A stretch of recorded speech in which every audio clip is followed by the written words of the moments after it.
This is just a sample of the audiobook. To get the complete audiobook, access the link posted in the first comment.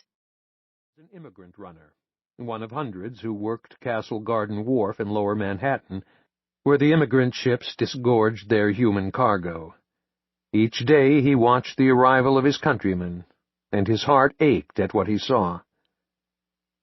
Having been born in Temple Moor, County Tipperary in 1831, and raised in an Irish slum in America, Morrissey knew a thing or two about poverty.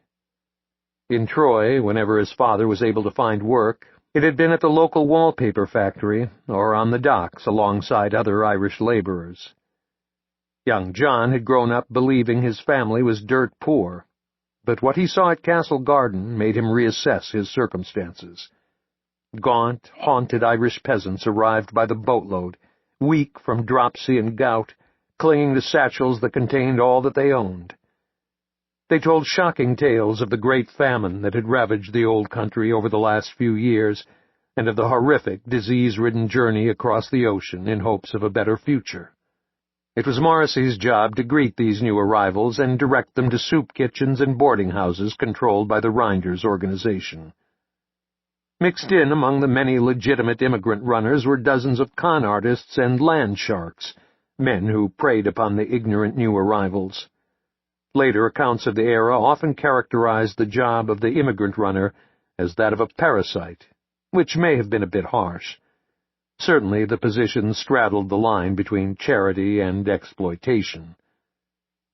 Among runners, Morrissey developed a reputation as a tough though fair man who directed hundreds of desperate immigrants to food and lodging. In exchange, they signed voter cards and pledged their support to the political organization that Morrissey represented. On Election Day, it was Morrissey's job to see that these people delivered on their pledge, under the threat of violence if necessary. Along with tens of thousands of other Irish immigrants arriving in New York City on a monthly basis, Morrissey found lodging in 5 Points, the infamous slum neighborhood that dominated the 6th Ward at the lower tip of Manhattan Island.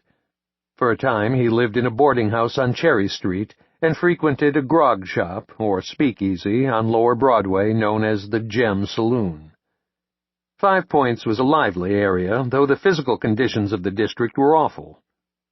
Laid out on top of what had once been a sewage pond known as the Collect, 5 Points had evolved from being mostly an industrial district of tanneries, glue factories, and turpentine distilleries to a residential haven for the city's growing immigrant class. Poor Germans, Irish, Jews, and African Americans were crowded into 2-story wooden structures built unsteadily on landfill over Collect Pond. The district contained what was ostensibly the nation's first tenant house, or tenement. The old brewery was a former beer factory that had been converted into living quarters. A 5-story monstrosity that glowered over the 5 Points district like a slovenly toad, the building housed an impoverished collection of newly arrived immigrants and freed African Americans. For less than $2 a month, lodgers resided in conditions that were stifling, overcrowded, and with a sanitation system so haphazard that the building and surrounding area were sometimes buffeted by waves of cholera that reached epidemic proportions.